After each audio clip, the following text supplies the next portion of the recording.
Good Morning Business, French Tech. Et notre invité dans la French Tech, c'est Hervé Sonneville, le président et fondateur d'Itotem. Bonjour. Bonjour. Alors vous venez avec une bonne nouvelle aujourd'hui parce que vous êtes opérateur, gestionnaire, installateur de bornes de recharge, comme le disait Sandra. 80 millions de véhicules, je crois, attendus électriques en Europe. Ça veut dire qu'il faudra 30 millions de bornes de recharge. C'est ce que vous faites. Et là, vous signez un partenariat avec un fonds d'investissement qui va vous donner 50 millions d'euros pour le faire. C'est pas mal. Tout à fait. Bon. Alors, Itotem est aussi fabricant de bornes de charge. C'est un peu la spécificité d'Itotem, c'est qu'on couvre en fait toute la chaîne de valeur, de la conception de produits jusqu'à la gestion du service. Vous les fabriquez où d'ailleurs? Alors, on les fabrique dans deux usines. On a une usine principale qui est à côté de Saint-Étienne, dans la Loire, et une autre usine à côté de La Rochelle. Et justement, vous allez multiplier les sites de production avec ces projets là, parce qu'on est à 50 000 bornes actuellement en France. Oui. Juste pour la France, il va nous en falloir 1 million. Donc là, on est sur quelle capacité de production, quelle montée en puissance dans les 5 prochaines années, par exemple? On a produit, c'est-à-dire que sur les 50 000 bornes en fait, qui sont en France, on a fourni à peu près 6 000 de ces points de charge. Donc c'est une part importante. Donc on veut conserver cette part de marché. Donc bien sûr, on prépare en fait une augmentation de capacité importante pour adresser ces marchés futurs. Vous allez ouvrir du coup un autre site? On a grandi nos sites actuels. Aujourd'hui, c'est la démarche. Comment ça va se passer concrètement? Parce que j'ai vu que vous aviez notamment deux projets, vous étiez associé aux deux projets Saint-Étienne et Paris, Métropolis, le réseau de recharge pour véhicules du Grand Paris, de la métropole. Comment ça va se passer? Est-ce que sur des contrats d'exclusivité, est-ce qu'il y a plusieurs opérateurs? Est-ce que vous reprenez les anciennes... par exemple, nous on avait à Paris Autolib, est-ce que vous reprenez les anciens emplacements? Comment ça se passe concrètement? Alors aujourd'hui, oui, il y a plusieurs opérateurs en fait, qui interviennent sur les territoires. Il y a un besoin extrêmement important qu'il faut adresser, donc il y a plusieurs intervenants.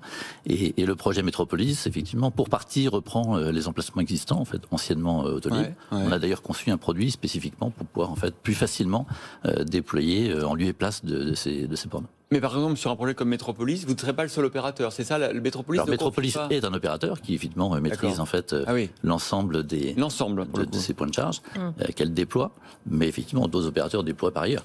Mais sur les communes en fait qui adhèrent en fait à Métropolis, nous sommes le seul opérateur. Et donc le seul fournisseur des bornes de recharge? Oui, nous sommes le fournisseur effectivement du projet. Vous avez gagné ce projet, quoi? Alors en fait, nous sommes associés dans le consortium qui est à l'initiative de ce projet.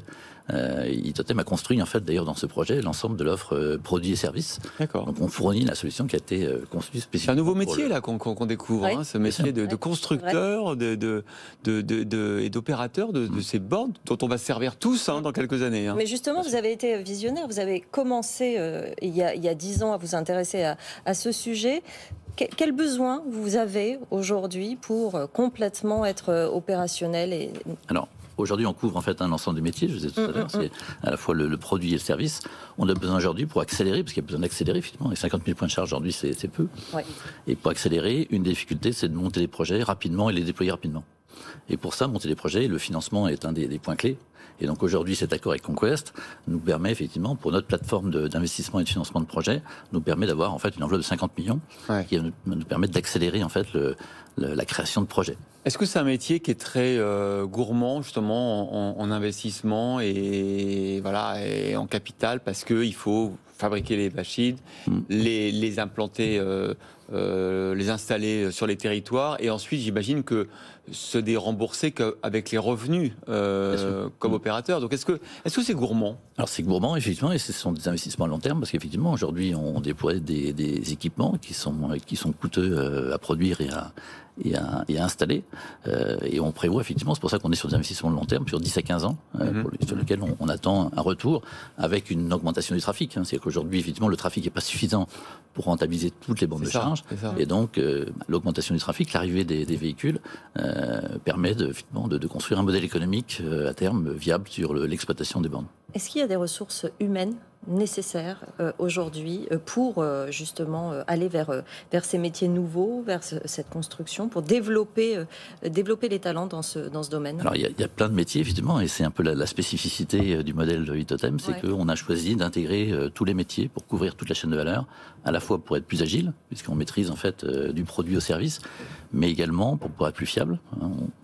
on se plaint parfois effectivement de la fiabilité des bornes publiques. Donc on a vraiment un gros investissement pour fiabiliser l'ensemble de la chaîne de gestion des bornes de charge. Et ensuite, on souhaite porter des innovations qui couvrent en fait l'ensemble du produit en fait au service. C'est-à-dire que le produit et le service c'est intimement lié, puisque finalement c'est la borne de charge qui délivre le service. Et donc le fait d'être à la fois dans le service et dans le produit nous permet de construire des innovations, notamment dans le cadre de Métropolis. On propose en fait le choix de la puissance par l'utilisateur pour pouvoir y associer un tarif. Parce que tout le monde n'a pas le même besoin, tout le monde n'a pas forcément besoin de se recharger en une demi-heure ou en 3-4 heures. Peut parfois faire le choix de rester quelques heures sur la station, et dans ce cas, il peut choisir une puissance plus faible, et donc un tarif qui soit plus avantageux, et la puissance reste disponible, puisque la puissance est limitée sur une station, elle reste disponible pour d'autres utilisateurs qui pourraient être plus pressés. Vous avez une idée déjà de combien ça nous coûtera de faire le plein quand on rechargera notre voiture sur le réseau public ? Alors, ça dépend effectivement à la fois du véhicule que l'on a, mais on parle évidemment d'une vingtaine, une trentaine d'euros pour faire un plein. Ah, quand même. C'est moins cher que le. Moins cher effectivement. Mais c'est un coût quand même. Et donc, c'est un coût en domaine public en fait. C'est-à-dire que, une fois, il y a la charge publique est un des dispositifs de recharge, c'est pas le seul. Donc évidemment, il est un peu plus coûteux qu'à domicile, ce qui se comprend. En revanche, c'est un service qui est offert. Alors il y a différents types de charge publique.